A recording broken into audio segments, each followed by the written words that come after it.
টাকার বটবুড়ি? 100 এখানে হলো 10 টাকা। 10 টাকার বটবুড়ি? 1 2 3 4টা।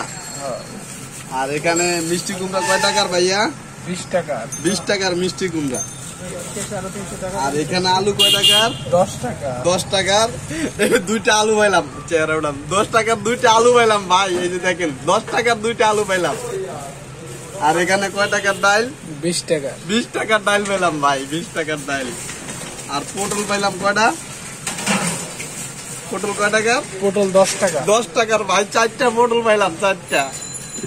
তারপরে সিম আছে কয়টা দেখেন? সিম আছে ভাই, সিম আছে, এই যে সিম আছে ভাই 15 টাকা। সিম 15 টাকার ভাই, তিনটা 6টা সিম পেলাম 15 টাকার ভাই, দেখেন 15 টাকার। কাঁচা মরিচ 10 টাকা। 10 টাকার কাঁচা মরিচ পেলাম ভাই। গুণান যাইবো কয়টা? গুনুন যাইবো ভাই কয়েকটা। কাঁচা মরিচ আর গঙ্গাম না ভাই, ভাই দেন এই যে সর্বোচ্চ এখানে 100 টাকার সবজি ভাই, এখানে 100 টাকার সবজি কিনলাম সর্বোচ্চ।